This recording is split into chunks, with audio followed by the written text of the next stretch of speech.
ونشهد أن لا إله إلا الله وحده لا شريك له ونشهد أن محمدا عبده ورسوله أما بعد فأعوذ بالله من الشيطان الرجيم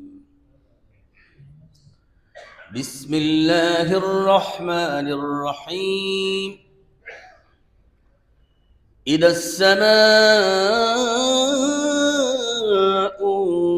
انفطرت وإذا الكواكب انتثرت وإذا البحار فجرت وإذا القبور بعثرت علمت نفس ما قدمت وأخرت يا أيها الإنسان ما غرك بربك الكريم الذي خلقك فسواك فعدلك في أي صورة ما شاء ركبك كلا بل تكذبون بالدين وإن عليكم لحافظين كراما كاتبين يعلمون ما تفعلون إن الأبرار لفي نعيم وإن الفجار لفي جحيم يصلونها يوم الدين وما هم عنها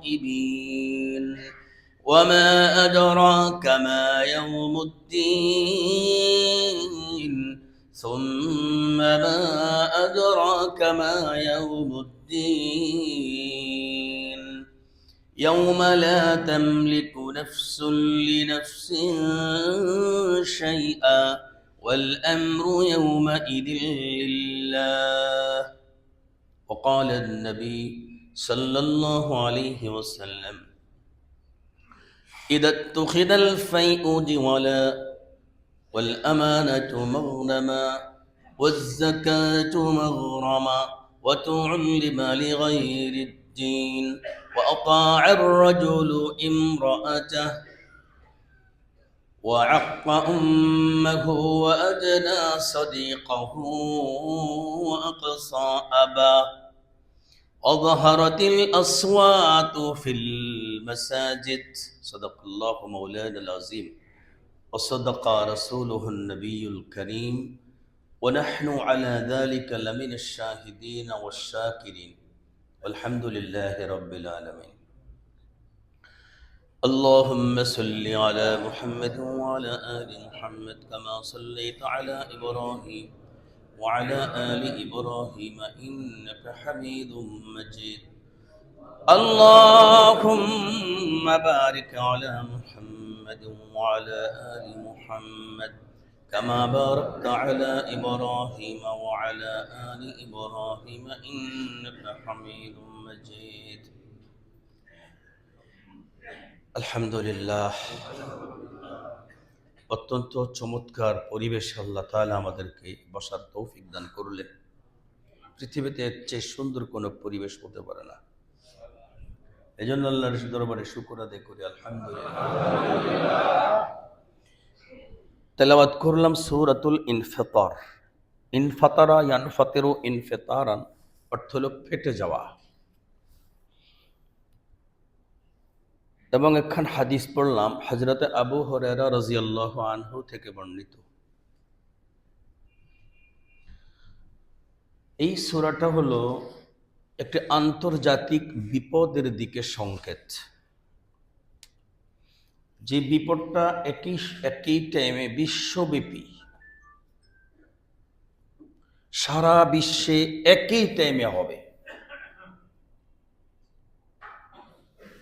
কখনো তো কোনো বিপদ এই দেশে এই সময় হয়, আবার আরেক রাষ্ট্রে আরো কয়টা দিন পরে হয়, আরেক রাষ্ট্রে আরো কয়টা দিন আগে হয়। কিন্তু যে আয়াত তেলাওয়াত করলাম, যেই সূরা তেলাওয়াত করলাম, এটা এমন এক বিপদের সাথে সম্পর্ক, এর আলোচ্য বিষয়। এটা একেবারে একই টাইমে সারা বিশ্বে একই টাইমে যদি কোথাও হয় 5টা 6 মিনিট, বাংলাদেশে যদি 5টা 6 মিনিটে বিপদটা হয়, এটা বুলগেরিয়াতেও 5টা 6 মিনিটই হবে, এবং এটা হাঙ্গারিতেও 5টা 6 মিনিটই হবে। তো আমাদের প্রিয় নবীজি রাসূল কারীম সাল্লাল্লাহু আলাইহি ওয়াসাল্লাম এই জাতীয় বিপদ নিয়ে বেশি কান্নাকাটি করতেন। সুবহানাল্লাহ। কারণ কি? আমরা তো আজকে ব্যক্তিগত বিপদ নিয়ে কাঁদি, পারিবারিক বিপদ নিয়ে কাঁদি, সর্বোচ্চ সামাজিক বিপদ নিয়ে মনটা খারাপ করি, দেশীয় বিপদ নিয়ে ঠিক আছে বাস আমরা তো ভালোই আছি, আন্তর্জাতিক বিপদ হইলে দেখা যাক আল্লাহই সারায় নিবে। কিন্তু কোন আন্তর্জাতিক বিপদের সংকেত যদি পয়গম্বর পেতেন, ব্যক্তিগত জীবনের এই বিপদ থেকে বেশি কান্নাকাটি করতেন। এত পরিমাণে আলোচনা করতেন নবীজি সাহাবায়ে কেরামদেরকে নিয়ে একেবারে জড়ো হয়ে। তো নবীজি যা বলতেন আমরা তো তা বলতে পারি না। নবীজি যা বলতেন আসলে এই কথাগুলো কার? ওয়ামা ইয়ানতিকু আনিল হাওয়া ইন হুয়া ইল্লা ওয়াহয়ুন ইউহা। এগুলো তো নবীজির কথা না। তো এই নবীজির যে কথাগুলো আল্লাহ তাআলার নবীজি বলতেন, এই কথাগুলো আমি বলতে পারলেও আমরা বলতে পারি না। আমরা বুঝছেন তো, 1-2 মসজিদে স্বাধীনতা পেলেও অসংখ্য মসজিদ আছে স্বাধীনতা পাওয়া যায় না। তার কারণ হলো কি? এই জাতীয় সমস্যায় রোগী সংখ্যা বেশি, এজন্য রোগী গায়ে হাত দিতে দেয় না। সাবধান, কারণ এই আলোচনা করলে যায় দোষে দোষী, তার কাছে ভালো লাগে না। কিন্তু নবীজি তো সাহাবায়ে কেরামকে নিয়ে অহরহ আলোচনা করতেন। সাহাবায়ে কেরাম জিজ্ঞেস করছেন, ওগো আল্লাহর রাসূল এমন বিপদ হবে কেমনে? পয়গম্বর বলেন, ইদাত্তুখিদাল ফাইউ দিওয়ালা ওয়াল আমানাতু মাগনামা ওয়াজ যাকাতু মাগরামা ওয়া তুউল্লিমা লিগাইরিদ দ্বীন ওয়া আতাআর রাজুলু ইমরাআতাহু ওয়া আক্কা উম্মাহু ওয়া আকাস ওয়া আদনা সাদিকাহু ওয়া আকসা আবা ওয়া যাহরাতিল আসওয়াতু ফিল মাসাজিদ। আরো আছে, একটা একটা একটা একটা করে নবীজি বলতে থাকতেন। আন্তর্জাতিক বিপদটা কি? ওই বিপদ আসার আগে তার সিমটম গুলো কি, লক্ষণগুলো কি? আন্তর্জাতিক বিপদ হলো একদিন এমন হবে তামাম দুনিয়াতে ভূমিকম্পে দুনিয়াগুলো ফেটে যাবে, বাংলাদেশেও ফাটবে, ভারতেও ফাটবে, একই টাইমে ফাটবে, চৌচির হয়ে যাবে। তখন মানুষেরা ভূপৃষ্ঠের এই বিপদ থেকে বাঁচার জন্য ওরা করবে কি? তারা চিন্তা করবে যে স্থলে সমস্যা, জলে যাই। তখন তারা পানিতে নামবে, আর প্রত্যেকের কাছেই নৌযান থাকবে। এখন তো স্পিড বোট 1-2টা, সব মানুষের তো দূরের কথা, যে এক গ্রামে একজনের আছে কিনা তাও সন্দেহ আছে। তখন এমন হবে প্রত্যেকের স্থলপথের বাহন থাকবে সবচেয়ে সুন্দর, জলপথের বাহন থাকবে সবচেয়ে ভালোটা, আকাশপথের বাহন থাকবে সবচেয়ে দামিটা, প্রত্যেকের বাড়ি বাড়ি থাকবে। মানুষ তখন চলে যাবে সাগরে। সাগরে যাওয়ার পরে আল্লাহ তাআলা সাগরকে বলবেন উপরের পানি নিচে চলে যাও। ওয়া ইদাল বিহারু ফুজ্জিরাত, তখন উপরের পানি নিচে চলে যাবে, নিচেরটা উপরে উঠবে। সাহাবায়ে কেরাম জিজ্ঞেস করেন, উপরের পানি নিচে গেলে নিচের পানি উপরে উঠলে হবেটা কি? পয়গম্বর বলেন, ইন্না তাহতাল বাহরি নারা ওয়া ইন্না তাহতান নারি বাহরা। ও আমার সাহাবায়ে কেরাম, তোমরা এখন দেখতে পাচ্ছ সাগরের উপরে পানি দেখা যায়, আসলে এই সাগরের নিচে কিন্তু পানি নয়, নিচে হলো আগুন। সাগরে যখন আগুন লাগবে তখন মানুষ বাঁচার জন্য আকাশে উড়বে। মানুষ যখন আকাশে উড়বে তখন আল্লাহ তাআলা করবেন কি, আকাশকে বলবেন ফেটে যা। আকাশ ফেটে যাবে, ফেটে ফেটে ওই বিমানের উপরে পড়বে। আল্লাহ তাআলা এই কথাটাই বলেন, ইদাস সামাউ ফাতারাত ওয়া ইদাল কাওয়াকিবু ইনতাসারাত। ওই যে তারকাগুলো এত শক্তিশালী, এত বিশাল, একটাও থাকবে না, সব খসে খসে পড়ে যাবে। ওয়া ইদাল বিহারু ফুজ্জিরাত ওয়া ইদাল কুবুরু বুসিরাত আলিমাত নাফসুম মা কদ্দামাত ওয়া আখখারাত। এবার আল্লাহ তাআলা ডাইকে কয়, ইয়া আইয়ুহাল ইনসান, ওহে আমার আদরের মানুষ, মা গাররাকা বিরাব্বিকাল কারীম, রব্বে কারীমের ব্যাপারে তোরে ধোঁকা দিল কে রে? কে তোরে ধোঁকা দিল? তো সাহাবায়ে কেরাম বলছেন, ইয়া রাসূলুল্লাহ, এটা যে হবে তার আগে পূর্ব মুহূর্তে আমরা কি কোনো কোনো এই কি বলে পূর্বাভাস পাবো কিনা? পয়গম্বর বলেন, অনেক পূর্বাভাস পাবা। এক নম্বরে হলো ইদাত তুখিদাল ফাই ও দেওয়ালা। এক নম্বরটা রাষ্ট্রের সাথে সম্পর্ক, বললে আপনারা রাজনীতিবিদরা রাগ করবেন। দুই নম্বরেরটাও রাষ্ট্রের সাথে সম্পর্ক, বললে আপনারা যারা দেশ চালান আপনারা রাগ করবেন। বলা যাবে? ওই বললে তো পরে গন্ডগোল করে। গত শুক্রবারে কি বয়ান করছিলাম, যেটা আপনারা একবার নিউ মার্কেট পর্যন্ত আমার এই সংবাদটা পৌঁছাইছেন। গতকাল নিউ মার্কেট মসজিদ থেকে আমাকে ফোন দিছে যে হুজুর, দক্ষিণ বনশ্রী থেকে সম্ভবত আপনার বিদায় হবেন। আমি তো আমার মুসল্লিদের সাথে কমিটমেন্ট হয়েছে, এখান থেকে লাশ যাবে, আমার লাশ এখান থেকে যাবে। যদি এটা মসজিদ হয়, যদি মন্দির হয়, তাহলে আমার লাশ যাওয়ার দরকার না, আমি নিজেই যাব, আমি নিজেই চলে যাব, আমি মন্দিরে কাজ করি না। কিন্তু যদি মসজিদ হয়, আমি এখানে কাজ করব, আমি তো কথা বলবো আল্লাহর থেকে যা আসবে তাই বলবো।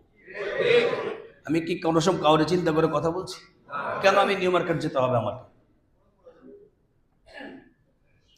তো যাই হোক, এখন বিষয়টা হলো, কথা তো একখানে বলবোই, আপনারা বাইর করে আমার কই নিবেন? এ পর্যন্ত কত মসজিদ থেকে বাইর করছে, কই বাইর করে কি ধুয়ে দিছেন? একের পর আল্লাহ তাআলা আমার কাজে লাগাচ্ছেন না? আমাকে তো আল্লাহ কাজে লাগাচ্ছেন। কি বয়ান করছিলাম গত শুক্রবারে, যেটা আমার এই সংবাদটা নিউ মার্কেট যেতে হবে? পয়গম্বর বলেন, এক নম্বরে হলো দেশের প্রজার সম্পদ, সবার সম্পদ ভোগ করবে ওই দলে যেই দল ক্ষমতায়। যখন দেখবে এমনটা হয়ে যাবে, আল্লাহ তাআলা দুনিয়া গুছিয়ে নেবেন। ওয়ামা কদারুল্লাহ ওয়ামা কদারুল্লাহ হাক্কা কদরিহি ওয়াল আরদু জামিআন কবদতুহু ইয়াওমাল কিয়ামাহ ওয়াস সামাওয়াতু মাতওইয়াতুন বিয়ামিনিহি সুবহানাহু ওয়া তাআলা আম্মা ইউশরিকুন। আল্লাহ তাআলা গুছিয়ে তো নিয়ে যাবেন। পূর্বাভাস এক নম্বরে হলো রাষ্ট্রীয় আলোচনা। তাম দেশের সব প্রজারা যেই সম্পদের মালিক, তারা পাবে না পাবে ওই দল যেই দল ক্ষমতা পাবে। হইতেছিনি বলেন? শুধু বাংলাদেশে নয়, সারা বিশ্বের দিকে তাকায়া দেখেন। অথচ এটা হলো জনগণের সম্পদ। সম্পদ কার? ও তো বেশি বুঝবো, মাশাআল্লাহ, ওরে কিছু কয়েন না। এ আমার দিকে কেমন তাকা রয়েছে দেখছেন? আলহামদুলিল্লাহ। মানুষ ছোট হলেও তার আকল ছোট না, আকলটা বড়। এই জন্য নিয়ম কি, কোরআনের কথা যখন হবে কোথায়ও, তখন সেখানে মনোযোগ তো দিবেন। এই মনোযোগ যে দিলেন, বুঝবো কি দিয়া? চোখ দিয়া বুঝবো। আল্লাহ তাআলা চোখগুলো দিছে না? একবার জীবনে গবেষণা করছেন যে এই লাইটটা দুনিয়াতে কোনো মার্কেটে কি কিনতে পাওয়া যায়? কেউ কি কখনো আবিষ্কার করে দেখাইছে যেটা অমুক জায়গায় আবিষ্কৃত হয়েছে? দেখাইছে কেউ কোনোদিন? কোনো অঙ্গ কেউ কখনো কি বানাইতে পারছে? আপনারা রোবট বলেন আর যাই বলেন, রোবটের চোখ কি আমগো মতো? পয়গম্বর বলেন, ইদা তুখিদাল ফাইউ জিওয়ালা ওয়াল আমানাতু মাগনামা। দুই নম্বরটাও রাষ্ট্রের সাথে সম্পর্ক, বলে যে রাষ্ট্রের অনেক আমানত আছে। ওয়াল আমানাতু মাগনামা, এই আমানতটারে আমানতটারে যারা গ্রহণ করবে তারা মনে করবে যুদ্ধ করে আদায় করেছি সম্পদ আমাদের। ভোট করছে দুই দলে, এক দল হেরে গেছে আর এক দল জিতে গেছে। হেরে যাওয়ার সাথে সাথে যারা জিতে গেছে এরা করেছে কি, নিজেদের মাঝে নিজেরাই সব কিছু দখল করে নিছে। কেমন হইল? ওই যে দুই দলে যুদ্ধ করলে যারা যুদ্ধে যেতে, নবীজির জামানায় যে যুদ্ধ হতো, তখন কাফিররা পলায়ন করে চলে গেলে তাদের ধন সম্পদগুলো মুসলমানরা পেয়ে যেত। এটাকে গনিমত বলে। যে সমস্ত সম্পদ যুদ্ধের দ্বারা অর্জন হয় তাকে বলে গনিমত, আর যেগুলো যুদ্ধ ছাড়া অর্জন হয় তাকে বলে ফায়। এই জন্য হাদিসের প্রথম শব্দ ইদিত খিদাল ফাই ও দিওয়ালা, ফাই শব্দ আসছে, আর 2 নম্বরে আসছে গনিমত। বুঝতেছেন তো নাকি? যেটা যুদ্ধের দ্বারা অর্জন হয় তারে বলে গনিমত, আর যেটা যুদ্ধ ছাড়াই অর্জন হয় তারে বলে ফাই। যেমনি করে আপনার গণভবনের ভিতরে গিয়া অনেক সম্পদ বের করে এনেছেন, আসলে এটা তো হাসিনার সম্পদ নয়, এটা তো আমাদের সম্পদ। এটা গনিমত নয়, ফায়ও নয়। এটা বুঝতে ভুল হয়েছে, এই কারণে ছেলেগুলো আবার বুঝতে পাইরা সম্পদগুলো ফেরত দিয়া দিছে। আমার সবচেয়ে বেশি মায়া লাগছে তখন, আলহামদুলিল্লাহ। ছাত্ররা কষ্ট করে তারা এটাকে সবকিছু করছে, কিন্তু করার পরে তারা নিছে, দেখাইছে, আমরা লাইভে দেখেছি। পরে যখন ওদেরকে কেউ বুঝাইছে যে আসলে এটা তো আওয়ামী লীগের সম্পদ নয়, এটা তো দেশের সম্পদ, আবার তারা এই সব কিছুকে পৌঁছে দিচ্ছে। দরকার নেই, এটা দেশের সম্পদ, দেশে থাকুক। পয়গম্বর বলেন ও যাকাতু মাগরামা, এটার আলোচনা, এটার সম্পর্ক দেশের সঙ্গে নয়, এটার সম্পর্ক হলো যারা ধনী মানুষ তাদের সঙ্গে। দুনিয়ার জগতে যারা ধনী মানুষ ওরা যাকাত দেবে বটে, কিন্তু তারা হিসাব করে দিবে না। হিসাব করে দেওয়াটা তারা মনে করবে এটা জরিমানা, এই কারণে তারা হিসাব করে যাকাত দিবে না। পয়গম্বর বলেন যাকাত দিবা, হিসাব করে দিবা না, আল্লাহ তুমি দুনিয়াটা বেশি দিন রাখবেন না। এগুলোও কিন্তু চলতেছে বর্তমানে, ঠিক নেই? কত উল্লিমা লিগাইরিদ দ্বীন, পয়গম্বর বলেন শিক্ষাঙ্গন খুঁজা ইসলাম পাওয়া যাবে না। শিক্ষাঙ্গন থাকবে অনেক, কিন্তু কোরআনের শিক্ষা পাওয়া যাবে না। আমি নবীর সুন্নতের শিক্ষা খুঁজা পাওয়া যাবে না। খুঁজা দেখেন কি আছে আপনাদের শিক্ষাঙ্গনে। পয়গম্বর বলেন, এটার পরে পয়গম্বর বলেন এটা আতাআর রাজুলু ইমরাআতাহু, মানুষ যখন মূর্খ হয় তখন বউয়ের কথা মতো উঠে আর বসে। কথা বলেন, আপনি যতই শিক্ষিত হন না কেন, আল্লাহর বিদ্যায় বিদ্বান যদি না হন, তাহলে আপনি কোনটা ভুল কোনটা সঠিক আপনি বুঝবেন না। পয়গম্বর বলেন যখন শিক্ষাঙ্গন থেকে কোরআন আর সুন্নাহ উঠে যাবে, তখন মানুষের মাঝে কয়েকটা বল দামি পাওয়া যাবে। 1 নম্বরে বউয়ের কথা মতো উঠবে আর বসবে। আতাআর রাজুল ইমরাআতাহু ওয়া আক্কা উম্মাহু, মাকে ঝাড়ি দিয়ে ফেলে দিবে, যাও সরো। চলছে কিনা বলেন? ওয়া আদনা সাদিকাহু, বন্ধু ছাড়া থাকতে পারবে না। ওয়া আকসা আবা, বাবার সঙ্গে থাকতে চাইবে না। ওয়া যাহরাতিল আসওয়াতু ফিল মাসাজিদ, মসজিদে ওয়াজ করা যাবে না, হাউকাউ শুরু করে দিবে। আমার সভাপতি সাহেবরা যদি বলেন, শুধু এই সভাপতি বলেন না, যে কোনো সভাপতি, হুজুর এজগার ওয়াজে জনগণ আমার মেরে লিছে, আমার ধরছে, এই করছে সেই করছে, জনগণের লগে কি আমার লগে জাগা লইয়া ঝগড়া আছে? আমারে কি করবে জনগণ? এটাই তো করবে যে হুজুর আজকের থেকে আমরা বিচারে জমা পড়বো না। এই তো, এটা ডরাইছি কোনো দিন? ডরানোর সময় আমার আছে না? এখন তো ডরানোর সময় আর নাই। জনগণে বলুক এক্ষণ, আমি এক্ষণ মিম্বর থেকে নেমে যাব, আমার কোনো প্রয়োজন নেই। এক্ষণ বলুক যে আপনার কথা এখানে চলবে না, আমি এক্ষণ নেমে যাব, চাকরি করে নাকি আমি এই জায়গাতে। মসজিদে কোনো চিল্লা হবে। আল্লাহর পয়গম্বর বলেন দুনিয়া বেশি দিন থাকবে না। ওয়াযাহরাতিল আসওয়াতু ফিল মাসাজিদ, মসজিদে যখন হট্টগোল হবে, চিল্লাচিল্লি হবে, তখন দুনিয়া আল্লাহ তাআলা গুছাইয়া নিবেন। এইভাবে আজকে আরো কঠিন একটা আলোচনা আছে। একজন সাহাবী যিনি আহলে হাদিস নন, যিনি হলেন ফকিহ। সাহাবায়ে কেরামের মাঝে 2 প্রকার, একটা হলো আহলে হাদিস সাহাবী আর একটা হলো ফকিহ সাহাবী। ভালো করে বোঝার চেষ্টা করবেন। আহলে হাদিস সাহাবী মানে কি? একজন সাহাবী হাজার হাজার হাদিস মুখস্থ জানতেন, হাজার হাজার হাদিস মুখস্থ জানতেন। এর হলো আহলে হাদিস। ইমাম বুখারী 3.5 লক্ষ হাদিস তিনি মুখস্থ জানতেন। 3 লক্ষ হাদিস মুখস্থ জানতেন, আহলে হাদিস। ওনাকে বলা হয়তো আমিরুল মুমিনিন ফিল হাদিস, হাদিসের প্রধান মুরব্বী। সাহাবায়ে কেরাম 1.25 লক্ষের মধ্যে 1,24,000 ভেতরে আমরা কোরআন কিতাবে মাত্র 130 জনের নাম পাই। কজন? এই 130 জনকে ভোলা যায় না। এই 130 জন এরা ছিল কোরআনের আলেম, সুন্নাহর আলেম।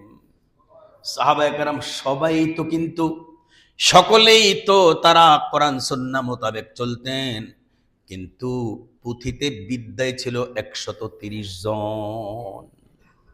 পুঁথিবিদ্যা কজন ছিল? 130 জনের মধ্যে 100 জন ছিলেন নরমাল আলেম, আর 20 জন ছিলেন আহলে হাদিস। হাদিসের গবেষক তারা ছিলেন না। আর 10 জন ছিলেন তারা একদিকে হাদিসের গবেষক, হাদিস থেকে তারা ওই যে আবু হানিফারে আমরা যেমন মাযহাবের প্রধান মানি, সাহাবায়ে কেরামের ভিতরে সব সাহাবায়ে কেরাম 10 জনকে মাযহাবের প্রধান মানতেন। আবার এই 10 জনের প্রধান ছিল 3 জন। একজন মক্কায়, তার নাম আব্দুল্লাহ ইবনে আব্বাস, আরেকজন মদিনায় আব্দুল্লাহ ইবনে ওমর, আরেকজন কুফায় আব্দুল্লাহ ইবনে মাসউদ রাদিয়াল্লাহু তাআলা আলাইহিম আজমাইন। এই সাহাবায়ে কেরামের মাঝে এই 3 জন ছিলেন গ্র্যান্ড মুফতি, যাদের ফতোয়ায় পুরো সাহাবায়ে কেরাম চলতেন, পুরা উম্মতে মুসলিমিন সকলে চলতেন, পুরা উম্মতে মুসলিমা চলতো। এদের মাঝে যিনি কুফার প্রধান ছিলেন তার নাম হলো হযরতে আব্দুল্লাহ ইবনে মাসউদ। তিনি একদিন বলেন, লা তাকুমুস সাআ হাত্তা ইয়াযকুরা আওলাদুজ জিনা। তারা জিজ্ঞেস করছে, আপনি কি বলছেন? তিনি বলেন, ইন্না মিন আ'লামিস সাআতি ওয়া আশরাতিহা আন ইউকসারা আওলাদুজ জিনা। হযরত আব্দুল্লাহ ইবনে মাসউদ বলেন, আবু হুরায়রার বর্ণনায় 15টা পাওয়া যায় অন্যায় অপরাধ, যেই কারণে আল্লাহ তাআলা দুনিয়াকে আর রাখবেন না। হযরত ইবনে মাসউদ বলেন, আমি গবেষণা করছি আমার প্রিয় নবীজি সাল্লাল্লাহু আলাইহি ওয়াসাল্লামের ওই হাদিসটার উপরে। নবীজির থেকে আমি শুনতে পেয়েছি, পয়গম্বর বলছেন, সবগুলো সংগঠিত হওয়ার পরেও দুনিয়াতে যদি মানুষের মাঝে হালাল জাদা থাকে, কিয়ামত হবে না। বুঝেন নাই না? কি থাকে? হালাল জাদা দুনিয়াতে যদি থাকে, কিয়ামত হবে না। কিন্তু যদি হালাল জাদার প্রথাটা তুলে দেওয়া হয়, তাহলে আর দুনিয়া থাকবে না। ইন্না মিন আলামিস সাআতি ওয়া আশরাতিহা আন ইউকসারা আওলাদুজ জিনা, নবীর হাদিস, ইবনে মাসউদ রাবি। কারণ গায়রে মুদ্রাক বিল কিয়াস, যদি কোনো হাদিস যদি কোনো সাহাবী বর্ণনা করেন, এটা সরাসরি পয়গম্বরের হাদিস। গায়রে মুদ্রাক বিল কিয়াস, যেটা অনুমানের আওতায় আসে না, মাথায় ধরে না, বিজ্ঞানের বাহিরে কোন কথা যদি কোনো সাহাবী বলেন, বুঝতে হবে এই কথা সাহাবীর নয়, এই কথা স্বয়ং রাসূলুল্লাহর, বুঝতে হবে এই কথা স্বয়ং আল্লাহ। যেদিন তোমরা দেখবা ম্যাক্সিমাম ফ্যামিলিতে হারামজাদার জন্ম।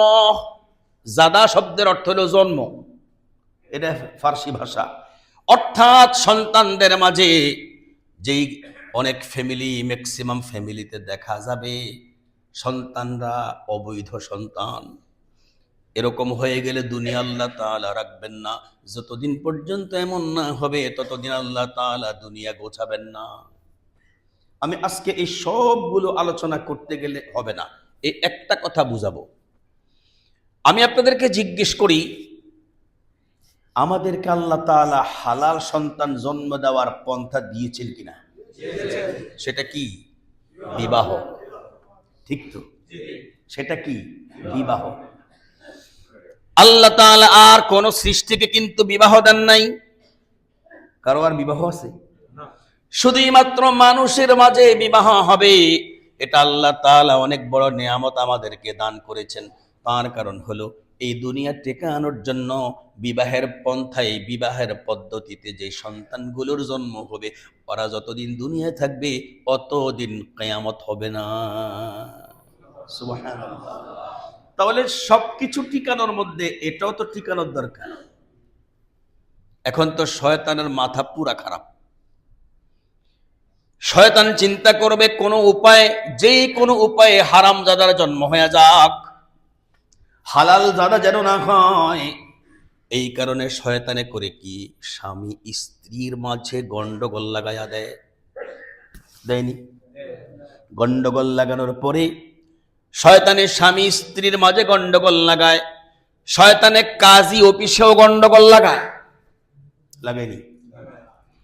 বিবাহের দিন দেখবেন একটা বড় একটা খাতা নিয়ে আসে, এরকম বড় একটা খাতা, রেজিস্টার বই, ম্যারেজ রেজিস্টার বই না? এই বইটার ভিতরে দুটো কলাম আছে, 16 আর 17।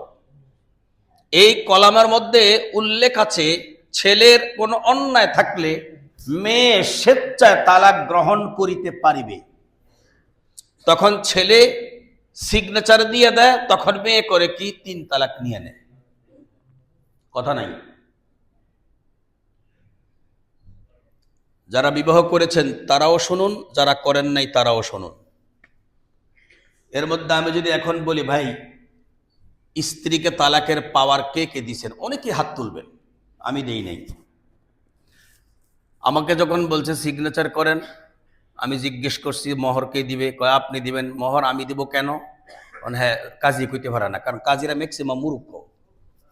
তো আপনারা যারা কাজী আছেন, আপনারা আমার সংগ্রাম করে, আমার কিছু আসে আর যায়, একটা মাসলা বলতে পারবেন মিয়া? কাজীগিরি করতেছেন মিয়া? ম্যাক্সিমাম কাজীগুলো মূর্খ, যদি শিক্ষিত থাকে সংখ্যায় খুব কম।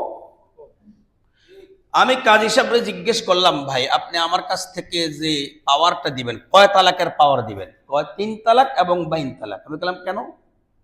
মোহরটাকে আপনি দিবেন?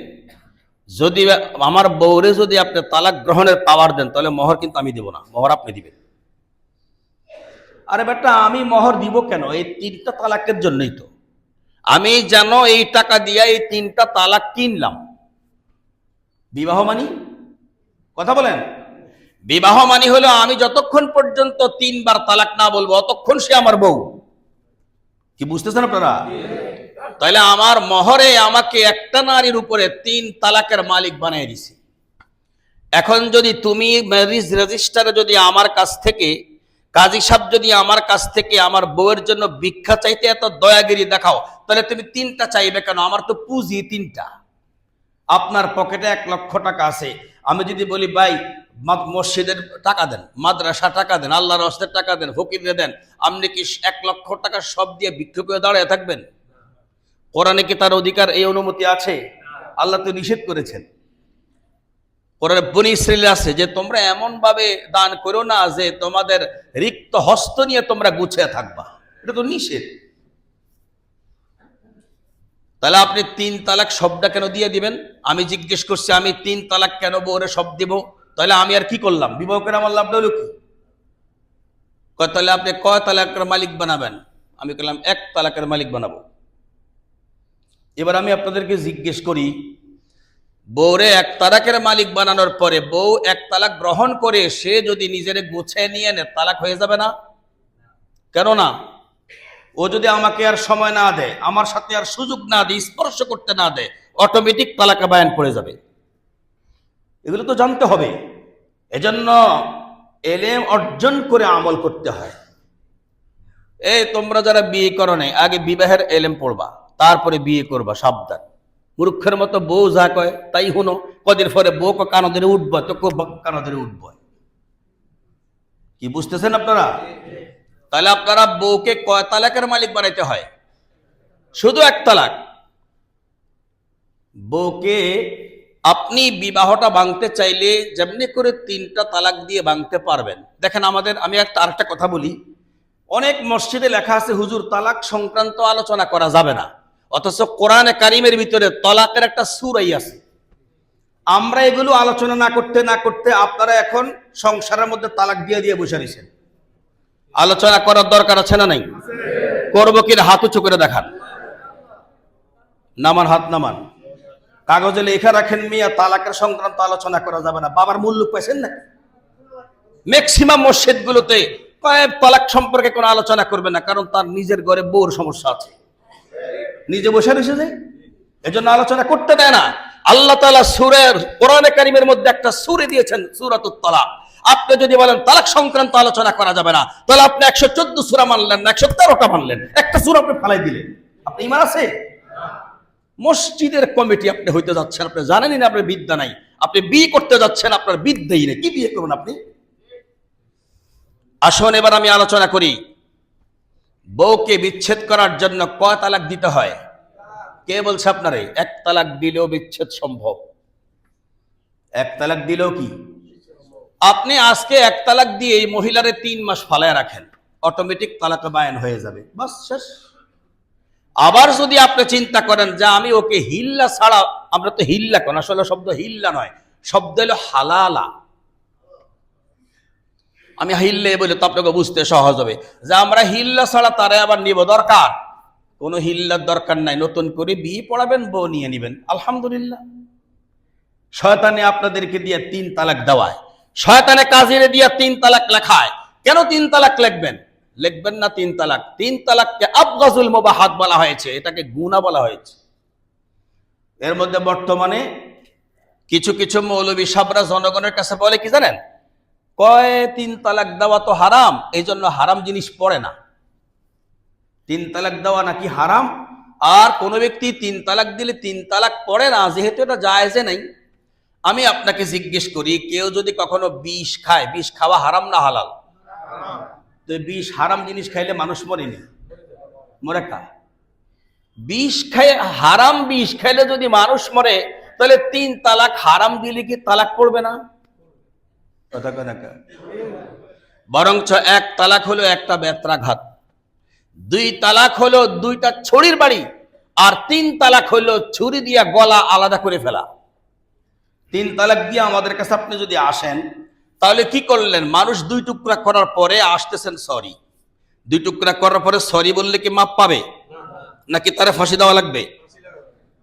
সরি বলতে হবে, গলা জবাই না কইরা 1-2টা বাড়ি দিলে, তাই তো? এই কারণে সমাজে আমি আজকে আপনাদেরকে বলে দিলাম, সাবধান, এই সমাজে 3 তালাক কোন স্ত্রীকে কেউ দিতে পারবেন না। কে কে আমার সাথে একমত? হাত উঁচু করে দেখান। ইনশাআল্লাহ, ইনশাআল্লাহ, আল্লাহ কবুল করেন। হাত নামান। কেন জানেন? এই জন্য এই 3 তালাকের পরেই এই শয়তানি আবার আপনাকে দিয়ে এই বউর সাথে থাকতে দিবে। একটা যদি সন্তান হয় ওটাই হারামজাদা। এইভাবে যদি প্রত্যেক ফ্যামিলিতে একটা করে সন্তান হারামজাদা হয়, তখন দেখবেন আকাশ আর থাকবে না, জমিন আর থাকবে না, পৃথিবী ধ্বংস হয়ে যাবে। এই জন্য আমি গত সপ্তাহে তো এই আলোচনাটাই করেছিলাম, যেটার দ্বারা আপনারা আমার বিরুদ্ধে অনেক সমালোচনা করেছেন, নিউ মার্কেট পর্যন্ত আমার এই সংবাদ গেছে। আমি তো দাঁড়ান, কথা নাই, কে করছে আমি জানি না, আপনারা যাই কিছু করেছেন আপনারা করা দরকার না। আমি যে কোনো এক শুক্রবারে জিজ্ঞেস করবো আমার কারা কারা চান না, হাত তোলেন, সবাই তুলে দিয়েন। সামনে শুক্র আসবো না, আমার কমিটি বিদায় করতে হবে না। আমি জীবনে কমিটি থেকে বিদায় নেই না, আমার অভ্যাস নেই। আমি মুসল্লি থেকে বিদায় নিই সবসময়, কমিটির থেকে বিদায় নেই না। কিসের কমিটির থেকে আমি বিদায় নেব? আমার মুসল্লি আমার পিছনে নামাজ পড়বে না, আমার কমিটির থেকে বিদায় নেব? মুসল্লি নামাজ পড়বে না, কমিটি কেবল না, যে কোনো আপনাকে রাখবো নো। আল্লাহ রসুল বলেছেন এই খতিবের উপর আল্লাহ লানত। যারা মুসল্লি চাইবে না, কমিটি চাইবে, কমিটির গোলাম হয়ে থাকবে, সেই খতিব আমি না। এটা ভালো করে বুঝে নিবেন। অতএব কারণে যা বলবো কোরআন থেকে বলবো, ব্যারিকেড করবেন, বিপদে পড়বেন। বিপদ থেকে যদি বাঁচতে চান, কথাগুলো মেনে নিবেন, সামিআনা ওয়া আতানা, শুনবেন, সাথে সাথে আতাআত করবেন, কাজে লাগবে ইনশাআল্লাহ। তাহলে আসুন আমরা আমাদের সংসারে আমরা 3 তালাক দেব না। দেব কয় তালাক? 1 তালাক দিলে কোনো সমস্যা নাই। আজকে যদি আমি আমার বউকে 1 তালাক দিয়ে বলি থাক, যা হয়েছে বাদ, আল্লাহ কো যা, তোমাগো সংসার আবার ঠিক হয়ে গেছে, আলহামদুলিল্লাহ বলেন। কিন্তু 3 তালাক দিলে কি স্পর্শ করতে পারবো? যদি 2 তালাকও দেই, আবার যদি বলি থাক, যা হয়েছে, তার সাথে আমি আবার কথাবার্তা বলে মিলে গেলে বাস হয়ে গেল। তখন আমি এক তালাকের মালিক থেকেই আমি তার সাথে সারা জীবন চলে যেতে পারবো। কিন্তু যদি 3টা তালাক দিয়ে দেই তাহলে তো শেষ। তাহলে পরবর্তীতে যদি কেউ কখনো তালবাহানা করে ফতোয়া দেয়, নিঃসন্দেহে তালবাহানার ফতোয়ার পরে যারো সন্তান হবে। আল্লাহ হযরত আব্দুল্লাহ ইবনে মাসউদ এই কথাই বলেছেন, ইন্না মিন আ'লামিস সাআ ওয়া আশরাতিহা আন ইউকসারা আওলাদুস জিনা। এজন্য আমরা আমাদের এই সমাজ থেকে 1 নম্বরে হালাল জাদার জন্মের জন্য আমরা তালাক একটার বেশি দেওয়ার কারো কোনো অনুমোদন নাই। কাজীর সাথে, কাজীর বুকসে, তার ম্যারেজ রেজিস্টারের বইতে কখনো কোনো মেয়েকে 3 তালাকের পাওয়ার দেওয়া হবে না। কয় তালাকের পাওয়ার দিবেন? পারবেন ইনশাল্লাহ? কাজী সাহেবরে বলবেন, কাজী সাহেব আমরা হুজুর থেকে শুনছি আমার বউরে, আমার পোলার বউরে 1 তালাকের পাওয়ার দেন, এবং সামনে যদি আমিও বিয়ে করি, সামনে যদি আমি আরেকটা বিয়ে করি, করতে পারি না? না সমস্যা আছে কোনো? আমি যদি আরো 3টা বিয়ে করি, আরো তো 3টার আমি মালিক আছি, তাই হবে ইনশাল্লাহ। আগে যা হয়েছে আপনারাও তাই করবেন, যারা একবার করেছেন আবার যদি করেন তাই করবেন। 1 তালাকের বেশি লিখতে দিবেন না, কারণ এই মহিলা যারা আছে এদেরকে আপনি 3 তালাকের মালিক বানাই দিলে এবং মেজাজ খারাপ হলে একত্রে 3টা নিয়ে নিবে। কারণ মেয়ে লোকের যেই রাগ, মেয়ে লোকের রাগ উঠলে আপনারা জবাই করে দিতে পারবে বুকে পড়া দিয়া, ঠিক না? মেয়ে লোকের রাগ উঠলে সব লাইট বন্ধ করে একা একা জবাই করে দিবে। এই ঘটনা বাংলাদেশে কি একটা হয়েছে? অহরহ হয়েছে। তারপরে আপনাকে ইস্যু টোকায় টোকায় ফাঁসিতে ঝুলাই দিবে। সেটা তার দোষ, এটা তার মেয়ে লোকের দোষ। কি কথা বলেন না কেন?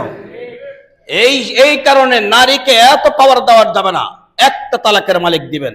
এরপরে যদি সে মনে করে যে না আমি একটাই গ্রহণ করলাম, আমি খাবো না তার ভাত, সে যদি আপনার থেকে লুকায়া 3 মাস থাকতে পারে, বাস সে সিদ্ধান্ত নিতে পারবে এবং আলাদা সে হতে পারবে। তাহলে দরকারটা কি তাকে আমি 3 তালাকের মালিক বানাবো? যদি আবার আমার প্রয়োজন হয় আমি কেন হুজুরের কাছে দৌড়াবো? কারণ কিছু তো হুজুর আছে, হুজুর না, আসেনি বলেন? এইভাবে প্রশ্ন করলে হবে না, কাগজে লেখেন। আপনি যদি হাউকাউ করেন আরেকজন আসবো, আমার একটা ভরসা, তো ওয়াজকে আমি করুন আপনি করুন, কাগজে লেখেন, কাগজ কলম লেখেন, কাগজে কলমে লিখে দেন, আমি এখান থেকে পড়ে সবাই শোনাই দেবো। এটা ভালো হয় না?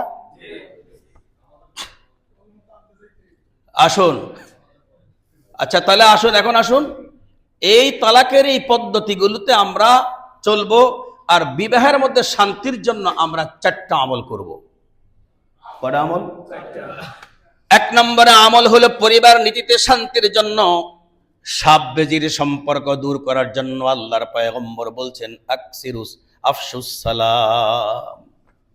তুমি তোমার ঘরে যাই আগে সালাম দাও। বউয়ের কোনো রাগ থাকলে তার রাগ কমে যাবে। আবার বউ যদি মনে করে স্বামীটা আমার অত্যন্ত রাগী, দরজাটা খুইলা আগে স্বামীরে সালাম করবে। সালাম করলে স্বামীর মনে রাগ থাকবে না। এজন্য নবীজি 1 নম্বর ঔষধ দিয়েছেন অতিরিক্ত সালামের প্রচলন। সালামের প্রচলন সবখানে আছে, কিন্তু বোর কাছে গেলে আর নাই। দূর হারে কি সালাম দিব, আমি হইলাম মুরব্বী, আমি তার স্বামী, হ্যাঁ না আমার পাও ছুঁয়ে সালাম দিব। এ পাও ছয়না লোকের এই সালাম মুখ দিয়া দেয় না। কথা বলেন না কেন?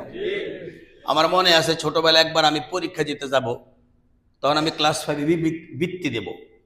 আমাদের তো আগে বৃত্তি ভিন্ন ছিল, 5 সেন্টার ভিন্ন ছিল।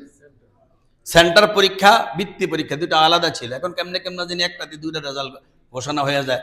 পরীক্ষা ছাড়াও কেমনে কেমনে আবার মানে A+ পাওয়া যায়, আমরা বুঝতেছি না। তো আমি ওনাকে গিয়ে আসসালামু আলাইকুম বলছি, দেখে উনি আমার মায়ের কাছে বিচার দিয়েছে, কয় তোর পোলাকটা বেয়াদব,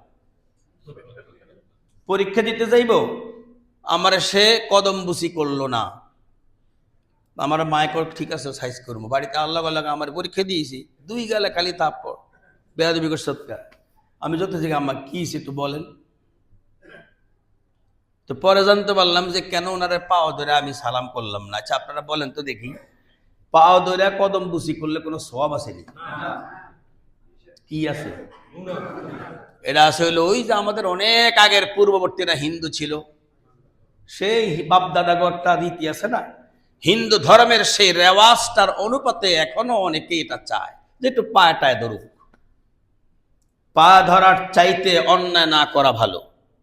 কি এজন্য কি বেয়াদবির চাইতে গায়ের হাজির ভালো। আমাদের দেশে নবীজি তো এই কথা বলেন নাই যে একজন একজনের পা ধরো তাহলে 10 নেকি, বলছে? কিন্তু পয়গম্বর তো এই কথা বলেছেন, তুমি যদি বলো আসসালামু আলাইকুম পাইলা 10 নেকি, 10 নেকি পায়া গেলা। যদি বলো আসসালামু আলাইকুম রাহমাতুল্লাহ পায়া গেলা 20 নেকি। আবার যদি আরেকটা শব্দ বাড়ায়া বলো ওয়া বারাকাতুহু, আসসালামু আলাইকুম ওয়া রাহমাতুল্লাহি ওয়া বারাকাতুহু, পায়া গেলা 30 নেকি।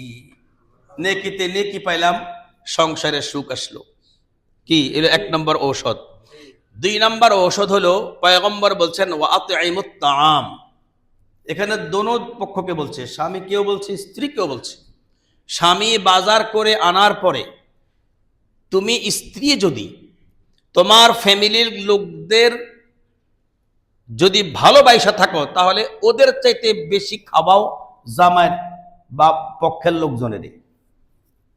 আবার কথাটা বলি, বাজার করে কি স্বামী না, পাক করে কি স্ত্রী। এখন দেখবেন যদি স্বামীর বাড়ির মেহমান আসে, বাজার তো স্বামী করলো, স্ত্রীর মুখের দিকে তাকানো যায় না। কথা বাস্তব তো, ওর মুখটা যেন ঠাড়া পড়ে থাকে। আরে তুই যে স্বামীর পক্ষের লোকের যে খাওয়াতে পারিস না, এটা তো জামাই তো নজর করছে যে তোর এমন কেমন দেখা যায়, তোরা যে চায়া পছন্দ করে বিয়ে করছে, তোর কি এমনটা চেহারা চাই বিয়ে করছে? কিন্তু বুঝছে জামাই, কিন্তু বুঝছে, স্বামী বুঝছে। তখন স্বামী কিচ্ছু কানা মনে মনে করবে তোর বাবার বাড়ির থেকে লোক আসুক, তো খেলাটা দেখাবো। এইভাবে ঝগড়ার সৃষ্টি হয়। অথচ উচিত কি আল্লাহর পয়গম্বর বলেন আতঈমুত তাআম, খানা খাওয়াও। হাতেম তাইর জন্ম হয়েছিল কবে জানেন না আপনারা? কেউ বলতে পারবেন? বই তো পড়ছেন, বলেন তো দেখি কবে জন্ম হয়েছে? হাতেম তাইয়ের এক ছেলে নবীজির কাছে মুসলমান হয়েছে, সুবহানাল্লাহ বলেন। তার মানে নবীজির জন্মের আগে। হাতেম তাইয়ের জন্ম আমার নবীর আগে হয়েছে। হাতেম তাইয়ের এক ছেলে হযরত আদি রাদিয়াল্লাহু আনহু নবীজির দরবারে আসতেন। একবার এক মাসআলা নিয়ে এসেছিল কুকুর সংক্রান্ত, হেদায়ের মধ্যে তার মাসআলা আছে। নবীজি বলছেন ইন্নাকা সাম্মাইতা আলা কালবিক ওয়া লাম তুসাম্মি আলা কালবি গায়রিক। আদি ইবনে হাতেমকে নবীজি বলেছেন। হাতেম তাইয়ের দানের কথা পৃথিবীর মানুষ জানে নাকি? এত পরিমাণে তার সুনাম, মনে হয় যেন তার জন্মই হয়েছে অল্প কয়েকদিন আগে, অথচ তিনি আজ থেকে ১,৫০০ বছরেরও আগে। সুবহানাল্লাহ, জানতেন না? হাতেম তাইয়ের কত উপন্যাস আপনারা পড়ছেন, কেন জানেন না? এবং এই হাতেম তাইয়ের ছেলে নবীর সাহাবী আদি ইবনে হাতেম, পরিষ্কার হুজুর তো বলতে পারবেন, আদি ইবনে হাতেম। তা আমাদের প্রিয় নবীজির কাছে আমাদের প্রিয় নবীজি ঔষধ দিয়েছেন ওয়া আতঈমুত তাআম, খানা খাওয়াও। আর আজকে এখন আমাদের দেশে যে অবস্থা, এই যে একটা ঝগড়া, জামাই বউয়ের শ্বশুর বাড়ির বউয়ের বাবার বাড়ির মেহমান দেখলে হের মেজাজ গরম, আবার বউয়ের মেজাজ গরম যখন দেখে তার স্বামীর শ্বশুর বাড়ি থেকে মেহমান আসছে। এখন দেখতে হবে এটার সূত্রটা কোথায়। এটার সূত্রটা হলো, প্রথমে যেই বউ তার স্বামীর পক্ষের মেহমানকে মানতে কখনো কোনো এক সময় মুখ কালা করেছে, এরপর থেকে এই স্বামী তার বউয়ের পক্ষের মেহমানকে মানতে পারেনি। ফলে আমি নাম বললে আপনারা চিনবেন, আর সব নাম বলা যাবে না। বিশাল স্কুলের মালিক আমাকে ফোন দিয়ে বলছে হুজুর আমাদের ঘরে রেড অ্যালার্ট চলছে। সে আমাকে বলে দিছে আমার পক্ষেরও কোনো মেহমান ঘরে আসতে পারবে না, আর আমিও বলে দিছি তার পক্ষেরও কোনো মেহমান ঘরে আসতে পারবে না। ছি ছি ছি ছি ছি। অথচ আল্লাহ বলেন, এ পৃথিবীর মানুষ, তোমরা আত্মীয়টা তো হলো, এটা হলো বিশ্বব্যাপী একটা মহব্বত। এই মায়াটা যদি দুনিয়াতে না থাকতো, এই দুনিয়াটা কি থাকতো? আমার প্রিয় নবীজি যে রহমাতাল লিল আলামিন, কি অর্থ? মায়াটা তার বিশ্বব্যাপী। সুবহানাল্লাহ। সেই নবীর উম্মত হইয়া আমার মায়া নাই, আল্লাহ কোরআনে বলেছেন যত মায়া আছে দুনিয়াতে সবচেয়ে উন্নত মায়া হলো ফ্যামিলিতে। 1 নম্বরে হলো তোমার রক্তের সম্পর্কীয়, আর 2 নম্বরে হলো বৈবাহিক সম্পর্কীয়। সুবহানাল্লাহ। 3 নম্বরে যেটা আছে, এটা আমাদের দেশে প্রচলন নাই, সেটা হলো দুধ পান করানোর মাধ্যমে যে আত্মীয় সৃষ্টি হয়, কিন্তু এই রীতিটা এখন আমাদের দেশে নাই। এটার বদলে আমাদের দেশে চলে আসছে উকিল বাবা, যেটা জায়েজ নেই। এমন উকিল বাবা, যে উকিল বাবার লগে এই মেয়ের দেখা দেওয়া হারাম, সেই উকিল বাবার কাছে এই মেয়ে বেড়াতে যায়। এগুলোকে আমরা বাদ দিতে পারবো না? আস্তে আস্তে অভ্যাস করেন। এটা শুধু আপনাদের নয়, আমরাও তো এইভাবে জর্জরিত। আমাদেরও তো সমাজ আছে, আমাদেরও তো আত্মীয় স্বজন আছে, আমরাও তো এখানে আক্রান্ত।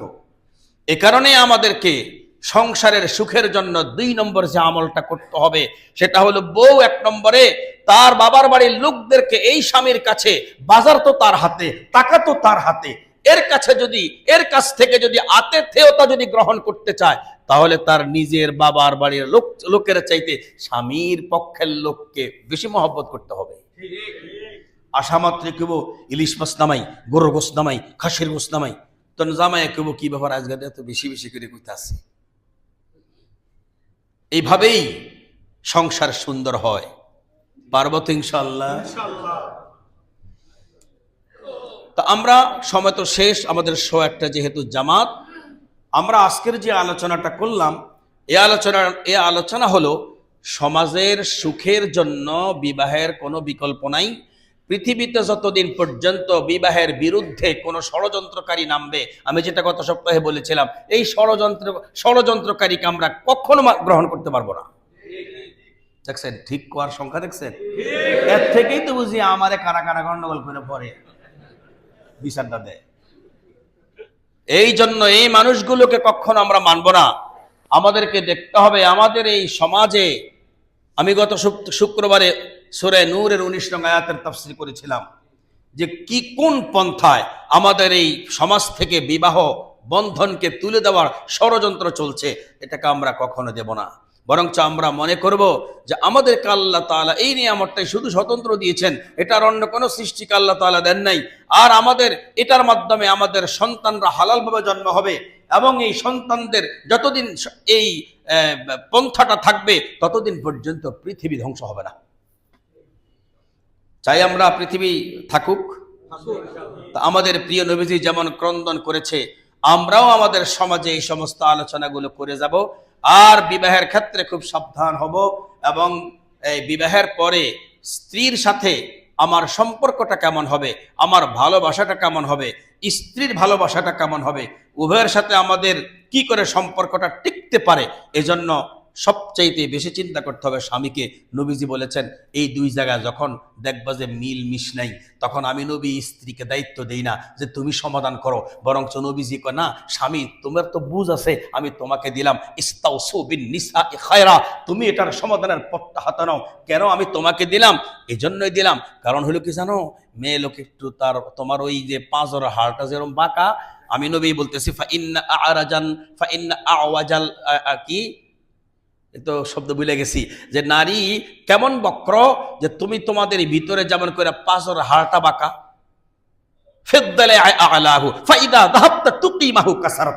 তুমি যদি তোমার পাঁচর হাড়কে সোজা করতে যাও এটা ভেঙে যাবে। তেমনি করে মেয়ে লোকেরা তো আল্লাহ তাআলা বানাইছেন, কেমন বানাইছেন আল্লাহ আমরা জানাই দিয়েছেন, একটু তো বাঁকা থাকবে। এই বাঁকা জিনিসটারে তুমি আদর করে করে বাড়ায় নাও, বেশি তার দ্বারা বেশি কিছু করার চেষ্টা করো না, বেশি কিছু পাওয়ার চেষ্টা করো না, বরঞ্চ তাকে বুঝে নিলে একটু পাম দিলেই হয়।